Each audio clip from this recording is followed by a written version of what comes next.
All right, Ryan here. So I'm pretty bad at making videos, but I'm going to try and do my best to kind of show you my Flamme Rouge 28 variant that I made. So here's the Plano box that I keep all my chips in that I made, all my counters. And so here are all the different writers. So they're color coded, and this kind of corresponds to the table I created. So basically, here's the sprinter. So this bottom row has basically the sprinter's ability level for ascents, and then the left side has the sprinter energy level for flats.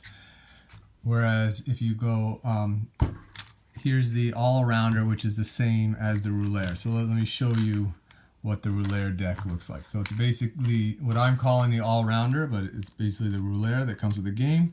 Has exactly what the normal deck has. So let me show you the counters. Okay.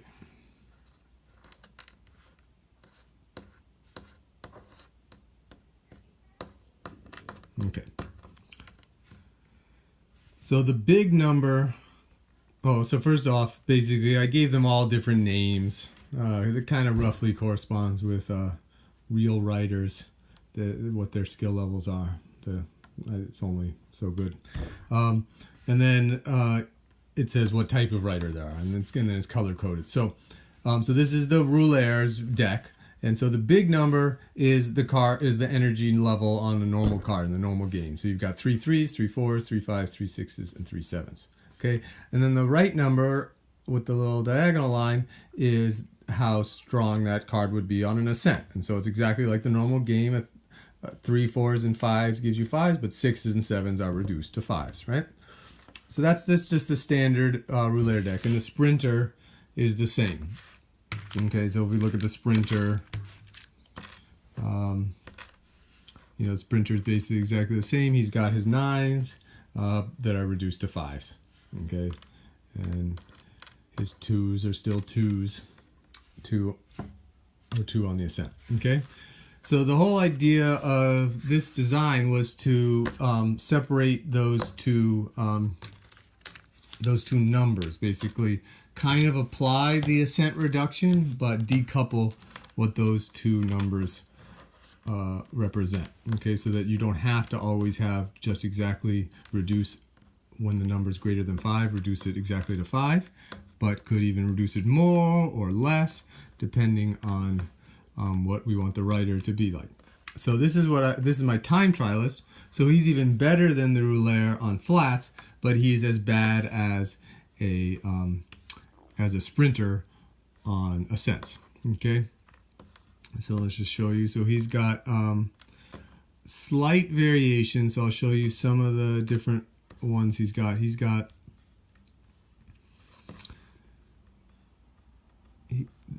three of each of these. So he's got 3 4s, 3 5s, another 3 5s, so 6 5s, 3 6s, and 3 7s on flat. But then on the ascents, he has exactly what the sprinter has. So 2s, 3s, 4s, and 6 5s. Okay, so basically that's a 4 on a flat, but it's going to get reduced all the way down to a 2 on the ascent. So he's even better than a rouleur on the flat, but is just as bad as the sprinter on the ascent. And so the way these work is, so if you play this 4, if you're on the flat and you're not going to hit an ascent, you'd move the whole 4. If you start on an ascent space, you move 2. And then if you are on a flat space before you're going to get to an ascent, let's say you're 3 spaces away from the ascent, then you just move the 3 spaces and you'd stop before you get to the ascent. If you were 2 spaces before the ascent, then you would just move the 2 and stop before the ascent because you don't have bigger than a 2.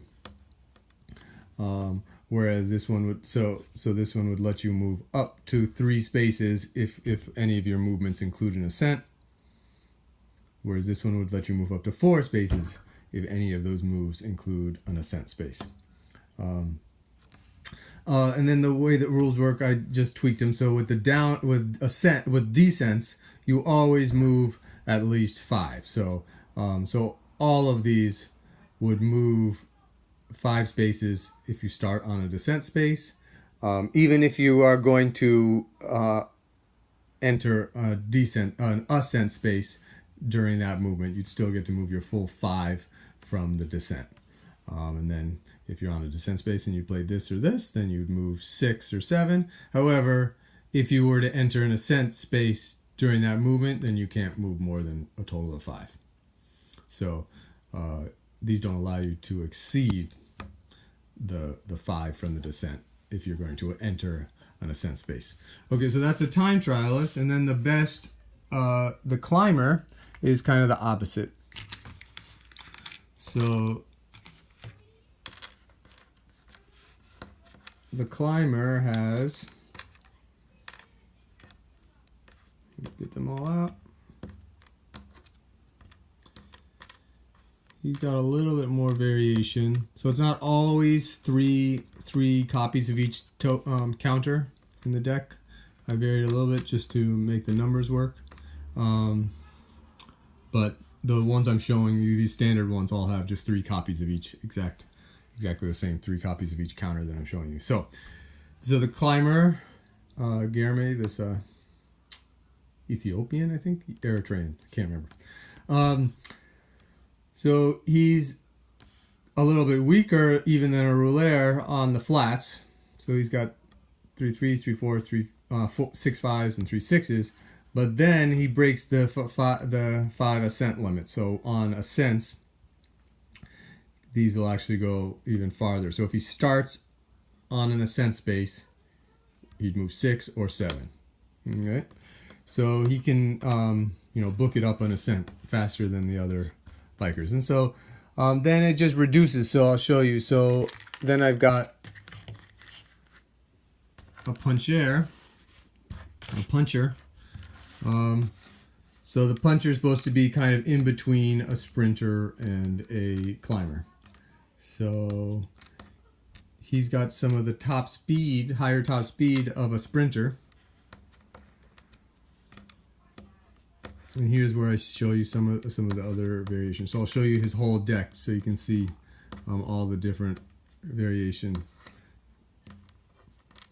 This is all based on kind of that graph where I tried to fill the space, kind of the parameter space of flat ability, climbing ability, and then top speed. So the sprinter has the best top speed if you take his 3 highest numbers on the flat, or 3 highest numbers overall. And then the climber, time trialist, and all-rounder, which is the rouleur in the base game, all have the lowest top speed. Same as basically 21, 3 7s, or whatever their numbers are. So here's the puncher. Oh, I'm sorry, this is a puncher climber. So this guy is just one level below the climber. So he's got some more top speed. So the climber didn't have anything higher than a 6 on the flat and then 3 7s on the ascents. He's got a little bit higher speed on the flats, a little bit more like a sprinter. So he's got an 8. But then the climbing varies. So he's got 5 3s, 3 4s, 3 4 5s, 2 7s, and an 8. But then you can see some variation in the ascents. So he's basically a little bit better on the ascents. He's got a few top counters that are 1 higher than the number on the flat. So you can kind of pick and choose. So sometimes you might be like, saving this one for your ascent, right? You might spend the 7 or the 8s on the flats and try and save that 7 7 for the ascent. So it's a little bit more complex because it's not just 3 copies of each card. With these, as you get into the kind of intermediate ability guys, and let me show you the puncher. So the straight puncher, which is supposed to be immediately between a climber, intermediate between a climber and a sprinter. So he's got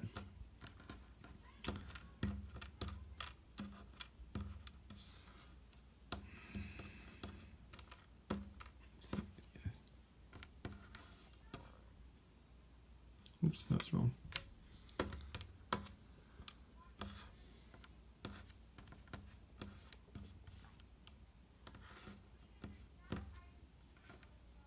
Sorry, organizing all these.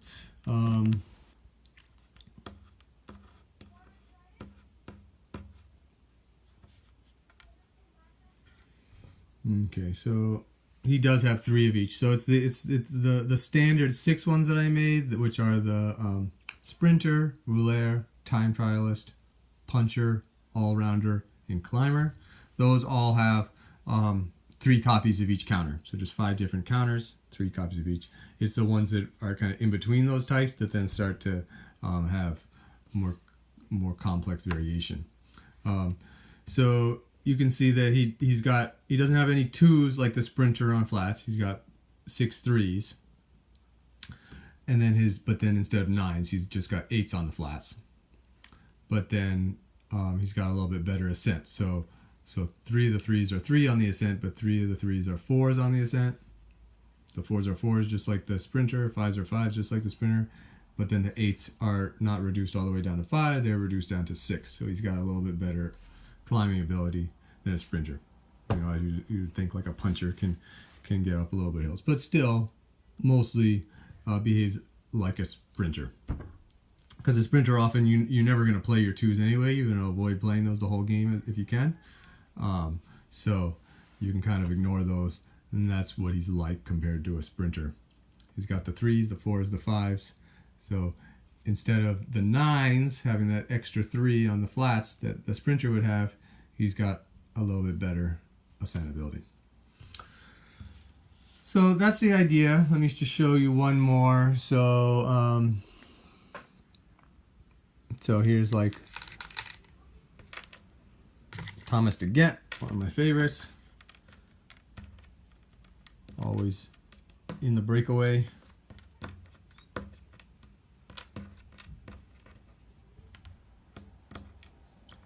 And so he's a lot like the rouleur, which again I'm calling the all-rounder in my variant.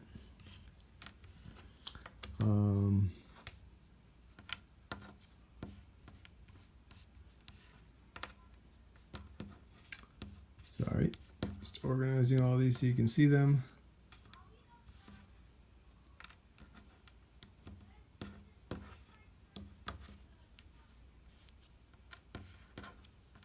And so his deck's a little bit more complex. So he's got 2 3s, 3 4s, 4 5s, 3 6s, 3 7s. And then his ascent, he's got just a 2, 3 3s, 3 4s, 5 5. Oh, actually, and then all 5s rest. So he's a little bit weaker than well, he's about the same as a rouleur on the climbing. He's got a little bit less 5s, 1 less 5 in that 2, but he's got just an extra 5. So 1 less 3. So one of the 3s becomes a 5 on the flats.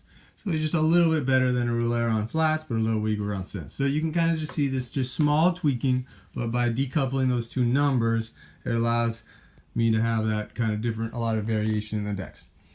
So the idea, and I still haven't really play tested all the Grand Tour rules, but the idea is that my current idea is that you would draft at the beginning of a Grand Tour. All the players would draft 4 cyclists, 4 riders, and then so maybe you know what stages you're going to be doing on your Grand Tour. How many mountain stages, how many flats, and you choose 4 riders to kind of have a good team. And then the idea is you'd still always just choose 2 riders that you're going to race on each stage, just like normal game. And you can change in and out which ones you're going to be using each stage, but then how much exhaustion they get to remove between stages depends on if you use them or not. So if you use 2 riders in 2 consecutive stages, then they don't get to remove any exhaustion. You don't get to remove the half rounded down like normal. But the riders that don't participate in the stage will get to remove exhaustion. You could either use the standard, they get to remove half. I've been playing around with having them, they get to remove just a fixed amount of exhaustion from their deck, depending on what type of stage it is. So if it's a flat stage, they get to remove more exhaustion from their deck than if it's a hill, or a mountain stage.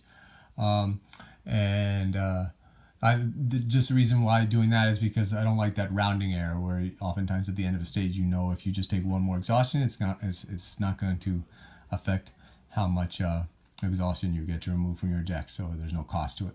So having a fixed amount means that every exhaustion you take at the end of a stage, or during a stage, counts in terms of carrying it over.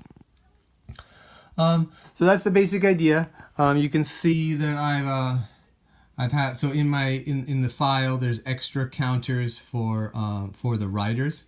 So that's just because I use a different type of track. So I took the riders and put them on magnets, and I use actually a magnet track. And then there's I had made extra counters which are just the jersey with the rider, so that's what you draft, and you kind of put those next to your piles or your cups so people don't have to remember which riders are yours. And then just tons of exhaustion. So exhaustion are not specific to any color, so any rider can use the same exhaustion counters. And then they're just single-sided. So when you place the counter on the track or next to your rider, they won't know if it's an exhaustion or not. So the way I play is where I have the riders on the track, and then every player just can choose their counter and just put it on top of their rider. And then when everyone's ready, you flip them and you move the riders that corresponding amount. It works really, really fast. And then cleanup is really easy because you just flip over the counters and everybody's counter has their rider's name on it. So it's really easy to just get them all together again for the next stage. So that's the basic design. So I hope you enjoy that kind of long-winded video showing my counters. All right, I hope you like that. Bye.